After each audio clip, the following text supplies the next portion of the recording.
रूस यूक्रेन जंग में शामिल हैदराबादी नौजवान हलाक। रूस यूक्रेन जंग में धोखे से शामिल किया गया हैदराबाद का 31 साल शख्स हलाक हो गया। इस नौजवान को मुबैना तौर पर रूस यूक्रेन जंग में शामिल होने का झांसा दिया गया था। हुकाम ने चाहशुमा 6 मार्च को बताया कि वो हलाक हो चुका है। क़ब्ल मजलिस इत्तेहादुल मुस्लिमीन के सरबराह और हैदराबाद के रुकन पार्लियामेंट असदुद्दीन ओवैसी को मुतवफ़ी मोहम्मद असफान के अहल खाना की जानिब से एक पैगाम मौसूल हुआ था, जिसमें उन्हें रूस से वापस लाने में मदद की दरख्वास्त की गई थी। एमआईएम ने हाल ही में मॉस्को में हिंदुस्तानी सिफारतखाने से राब्ता किया, जिसने असफान की मौत की तस्दीक की है। हैदराबादी नौजवान असफान और दीगर नौजवानों को मुबैना तौर पर एक एजेंट ने गुमराह किया था, जिन्होंने उन्हें तनाज़े के दौरान रूसी फ़ौज की मदद के लिए फ़ौज के मददगार के तौर पर भर्ती किया था। उन्हें बताया गया कि उन्हें गैर जंगी किरदारों के लिए रखा जा रहा है। बहुत से हिंदुस्तानी नौजवानों को रूस की फ़ौज में शामिल होने का झांसा देकर जारी जंग में शामिल किया गया था। वज़ारत ख़ारजा ने गुज़िश्ता माह मीडिया रिपोर्ट्स का जवाब देते हुए कहा था कि हिंदुस्तानी हुकूमत 20 हिंदुस्तानी शहरियों की जल्द बाजियाबी को महफूज बनाने की हर मुमकिन कोशिश कर रही है, जो रूसी फ़ौज के मुआविन अमले के तौर पर खिदमात अंजाम दे रहे हैं। तर्जुमान रणधीर जायसवाल ने मजीद कहा कि हिंदुस्तानी बाहिफाजत वापस की जमानत के लिए रूस में मॉस्को और नई दिल्ली के हुकाम के साथ मुसलसिल राब्ते में रहते हैं। असफान के भाई इमरान ने वजाहत की कि असफान कपड़े के एक शोरूम में सेल्समैन के तौर पर काम करते हैं। असफान को दीगर नौजवानों की तरह मुलाजिमत का वादा करने ले गया था और इनसे वादा किया गया था कि पहले 3 महीने 45,000 रुपये तनख्वाह दी जाएगी, जो आहिस्ता आहिस्ता बढ़कर 1 लाख से ज़ायद हो जाएगी। मज़ीद बरा 1 साल के काम करने के बाद उन्हें रूसी शहरियत हासिल होने का भी वादा किया था। असफान मुलाजिमत की अच्छी पेशकश के बायस 9 नवंबर को मॉस्को के लिए रवाना हुए थे। असफान के भाई इमरान ने मीडिया से बात करते हुए कहा था कि इनकी आखिरी वीडियो कॉल 31 दिसंबर को की गई थी, जो रूस यूक्रेन की सरहद से की गई थी। उसके बाद से कोई बातचीत नहीं हुई और हमें हाल ही में मालूम हुआ कि इसे टांग में चोट आई है। 24 फरवरी को रूस ने जब यूक्रेन पर हमला किया तो इसे ही नहीं पूरी दुनिया को यकीन था कि यूक्रेन 1 हफ्ते से ज़्यादा रूस की अफवाज और अस्करी ताकत का सामना नहीं कर सकेगा। रूस के सदर पुतिन भी इस गलतफहमी में मुब्तला थे कि इनका अंदाज़ा था कि यूक्रेन पर रूसी अफवाज ने हमला कर दिया है और इसके क़ब्ल यूक्रेन के 2 सूबों को रूस के सदर पुतिन आज़ाद मुमलिकत की हैसियत से मंजूरी दे दी है। असफान जो है 9 नवंबर को यहाँ से निकले थे हैदराबाद से चेन्नई, फिर उनकी फ्लाइट थी चेन्नई से शारजा से मॉस्को।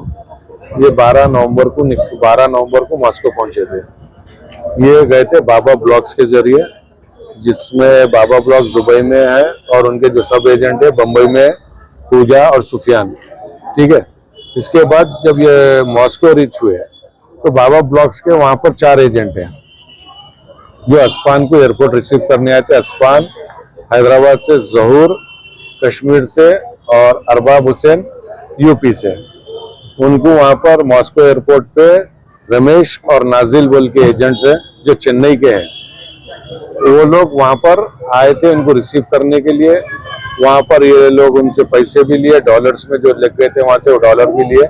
इनको लेके जाकर 13 नवंबर को एग्रीमेंट साइन करा लिए आर्मी का, जबकि एक बंदे से 3-3 लाख रुपए लिए थे ये, और ये बोल के भिजाए थे उनको कि वहां पर हेल्पर की और सिक्योरिटी की जॉब रहेंगी बोल के। और ये लोग एजेंट्स पे बहुत ज्यादा भरोसा करे पैसे देने की वजह से। वो एग्रीमेंट जो था वो रशियन लैंग्वेज में था, जिससे जो एजेंट्स को जब ये सवाल करे तो वो लोग बोले आप जो काम के लिए आए वही काम का एग्रीमेंट है बोले। तो ये लड़के ब्लाइंड उसके ऊपर सिग्नेचर करके ज्वाइन कर लिए। 2-3 दिन का कुछ ट्रेनिंग हुआ उनका। जब उनको दिसंबर के मिडिल में या स्टार्टिंग दिसंबर में जब वो एजेंट्स को कांटेक्ट करे, जब उन्होंने पूरा बताए कि उन लोगों को जो है रशिया बॉर्डर के, यूक्रेन बॉर्डर के करीब ले लेके गए, तो भी ये एजेंट्स मोइन एजेंट का चार्ट है ये एजेंट्स उन लोगों को सिर्फ भरोसा दिलाते गया कि आप लोगों को कुछ नहीं होगा, वापस लाएंगे। ये है 5 दिसंबर का, ठीक है। ये लोकेशन के साथ बताए थे वो लोग यूक्रेन के कितने करीब पहुंचे बोल। जब भी ये एजेंट्स क्या करे उन लोगों को निगलेक्ट करे। ये 5 दिसंबर की चार्ट है। अगर ये टाइम से उन लोगों को रोक लेते तो कोई लड़का नहीं मरता था। और अभी भी एजेंट्स ये बोल रहे, जो खुशप्रीत जो मेरे कांटेक्ट में है, वो अभी भी यही बोल रहा है कि 16 फरवरी को असफान का हम कॉन्ट्रैक्ट कैंसिल कराए हैं और उसको हम 8-10 दिन में बाहर निकाल लेंगे। वो बोल के आज 15 दिन हो गया, और ये अभी भी बोल रहा है। और रमेश बोल के जो एजेंट है, वो रोस्टोडॉन बोल के एक एरिया है मॉस्को से 1000 किलोमीटर, वो उसको सैटरडे वहां जाने वाला है। वहां से डॉन्टेक्स जो है वहां जाने वाला है। वो बोला मैं असफान को लाने जा रहा हूँ। मेरे को 4-8 दिन से यही बोल रहे कि असफान हमारे कोई सोर्स के कांटेक्ट में है। जैसा मैं आज कल से असदुद्दीन अवैसी साहब के साथ मैं था वहां पर, हम लोग पवन कपूर जो वहाँ के एम्बेसडर थे, उनका नंबर था, डायरेक्ट असद साहब कॉल करे उनको, तो वो अनफॉर्चुनेट इंडिया में ही है, तो उन्होंने बताया कि वहाँ दूसरे कोई है, उनसे कांटेक्ट करना पड़ेगा। लेकिन हमारा कोई लैंडलाइन पे फोन नहीं उठा रहा था वहाँ। जब आज हम इमरजेंसी नंबर पे मैं खुद कॉल किया था कि साहब असद साहब को बात करेंगे बोल के कॉल किया, तो वहां पर वो लोग 1 मिनट का होल्ड कराए मेरे से, और बाद में कॉल करके कंफर्म करे कि असफान एक्सपायर हो गए।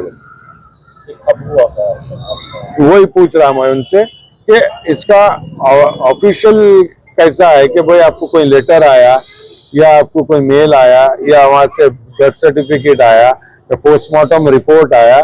नहीं, वो कुछ भी नहीं आया। हम आपको जस्ट एक कॉल आया था वहां से, वो कॉल के उस पर हम आपको बोल रहे हो ये।